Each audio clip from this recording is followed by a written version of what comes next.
এই প্রশ্নটার ব্যাপারে আপনি নিশ্চয়ই 1-2 মিনিট বা 30 সেকেন্ড একটু মন্তব্য করুন। আমি এই প্রশ্নটা এমনও করতে চাই,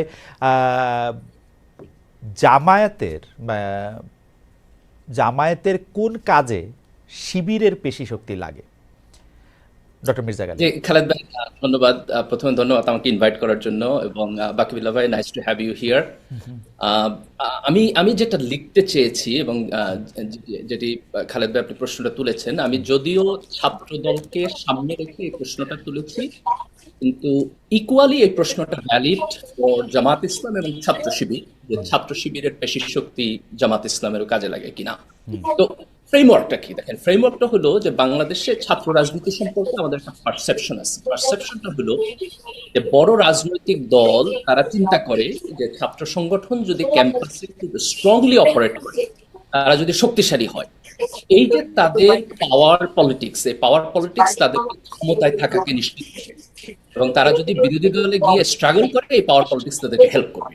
এই পারসেপশন থেকে ছাত্র রাজনীতিকে বড় রাজনৈতিক দলগুলো প্যাট্রোনাইজ করে।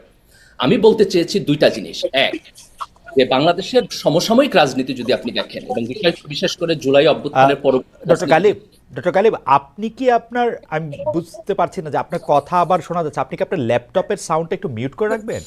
মিউট করলে কি শোনা যাবে, নাকি সাউন্ডটা অফ করে মানে মিনিমাম করে রাখবেন কিনা, যেহেতু আচ্ছা, আমার এখানে কি ইকো হচ্ছে? এখন ঠিক আছে, এখন ঠিক আছে, এখন বলেন। আমরা আমরা আসলে জি, আপনি কন্টিনিউ করবেন। আচ্ছা, সরি, জি, ধন্যবাদ। তো আমি আমি যে প্রশ্নটা তুলতে চেয়েছি সেটা হলো এই ফ্রেমওয়ার্কটা ভুল। এই ফ্রেমওয়ার্কটা ভুল, তার আমি তিনটা পয়েন্ট বলবো। একটা এক্সাম্পল হলো যেটা আমি ছাত্র দলকে বলছি, যে দেখেন, যখন বিএনপি বিরোধী দলে ছিল, আওয়ামী লীগ যখন অপারেশন করছে, তখন ছাত্র দলের পেশি শক্তি দিয়ে আপনি অপারেশন ওভারকাম করতে পারেন নাই। ইকুয়ালি এটা ট্রু ছাত্র শিবিরের জন্য, যে জামাতের নেতাদেরকে যখন আওয়ামী লীগ ফাঁসি দিচ্ছে অন্যায় বিচারের মধ্য দিয়ে, শিবির সেটাকে সেই অপারেশনের এগেনস্টে দাঁড়ায় কিছু করতে পারে নাই। বরং এই গণ অভ্যুত্থান তখনই সম্ভব হয়েছে, তখন জনগণের একটা বিশাল অংশ রাস্তায় এই ফ্যাসিজমের বিপক্ষে এসে দাঁড়িয়েছে, তখন আপনি সফলতা দেখেছেন। That's point number one. Point number two হলো যে আমরা একটা চেঞ্জের মধ্য দিয়ে গিয়েছি। সেই চেঞ্জটা কি? সেই চেঞ্জটা হলো যে এখন সোশ্যাল মিডিয়া অত্যন্ত আপনার অ্যাক্টিভ, লোকের একজন আরেকজনের সাথে কানেক্ট করে সোশ্যাল মিডিয়ার মধ্য দিয়ে, এবং একটা ডিফারেন্ট স্পেস তৈরি হয়েছে। তরুণ প্রজন্ম এখন সারা দুনিয়ার যে কনসাস তার সাথে কানেক্টেড, তারা এখন আপনার সেগ্রেগেটেড না। তো এই যে একটা কমন আন্ডারস্ট্যান্ডিং তৈরি হইতেছে, অল্টারনেটিভ মিডিয়া তৈরি হইতেছে, একটা ডিফারেন্ট পাওয়ার। আপনি যদি এখন মনে করেন যে আমি ঢাকা বিশ্ববিদ্যালয়, চিটাগাং অথবা রাজশাহীতে আমার মাসল পাওয়ার থাকলে আমি রাজনীতিতে ভালো করব, এই ফ্রেমওয়ার্ক চেঞ্জ হয়ে গেছে। কাজে রাজনৈতিক দলগুলোর এখন চিন্তা করা উচিত যে ছাত্র রাজনীতিকে আমি মডিফাই করব। বিএনপির চিন্তা করা উচিত যে ছাত্রদল আগে যেভাবে রাজনীতি করছে সেভাবে রাজনীতি করা উচিত না। রাইট। জামাতের চিন্তা করা উচিত শিবির আগে যেভাবে রাজনীতি করছে সেভাবে রাজনীতি করা উচিত না। বরং আমরা এখন এমন একটা রাজনৈতিক ফ্রেমওয়ার্কে যাব যেখানে কেউ মাসল পাওয়ার দেখাবে না, যেখানে বিশ্ববিদ্যালয় ক্যাম্পাসে কোনো ছাত্র আরেকজন ছাত্রকে ফিজিক্যালি টর্চার করবে না। এটা একটা অসভ্যতা, এটা একটা criminal offence. You can do that. বিশ্ববিদ্যালয়ের শিক্ষক এবং প্রক্রিয়াল বডি এবং কালেক্টিভলি তার অ্যালামনাইদের ভূমিকা পালন করতে আচ্ছা, হবে। বিশ্ববিদ্যালয় ক্যাম্পাসে কেউ আপনার আপনার সাউন্ডটা মনে ডক্টর গালিব, আপনার সাউন্ডটা মনে ঠিক করতে হবে, কারণ আমি এখনো একটু নয়েজ পাচ্ছি। এটা মনে ঠিক করা হবে, ঠিক করতে সাহায্য করবে আপনাকে। কিন্তু আপনি যদি একটু চট করে একটু বলে নিতেন, আমরা বাকিকে শুনতে শুনতে আপনার এটা নিশ্চয়ই এটা ইয়া হবে। আপনাকে জাস্ট আমি একটু জানতে চাই যে আপনি এখন স্পষ্ট বললেন যে এই পেশি শক্তি আসলে ছাত্র শিবিরের পেশি শক্তি আসলে জামাতের কোনো কাজে লাগে নাই, বা আসলে লাগেও না কাজে, এটা ফ্রেমওয়ার্কটাই আসলে চেঞ্জ করতে হবে।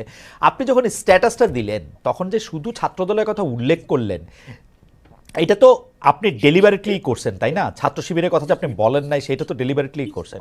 এই এই যে বিভক্তিটা, এই বিভক্তিটা আপনি মানে ইচ্ছা করে করছেন না, মানে দেখানোর জন্য করছেন না, মানে না, না, না, অফকোর্স না। এটা একটা প্রাসঙ্গিকতা। কুয়েটের প্রসঙ্গে যেহেতু সেখানে ছাত্র দলের ইস্যু ছিল, আমি স্পেসিফিক ভাবে ছাত্র দলকে উল্লেখ করছি কুয়েটের ঘটনার প্রেক্ষিতে। এবং আপনি যদি আমার ফেসবুক স্ট্যাটাসে যান তাহলে দেখবেন যে যে প্রশ্নটি আপনি করছেন, হ্যাঁ। অনেকে সেই প্রশ্নটি করছে, এবং আমি কমেন্টে খুব ক্লিয়ারলি লিখে দিছি যে একই ফ্রেমওয়ার্ক ছাত্র শিবিরের জন্য প্রযোজ্য।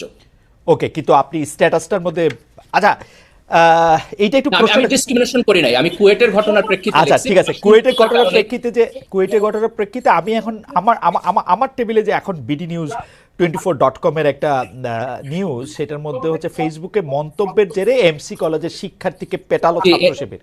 এইটা কি আপনার নজরে পড়ছে?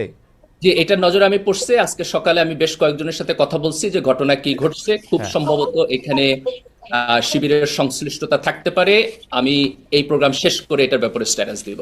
ওকে, thank you so much doctor Ghalib, আপনি আমাদের সঙ্গে moral standard is moral standard, Khaled ভাই, doesn't matter whether this is ছাত্র শিবির or whoever it is। আমরা এটা আপনার কাছে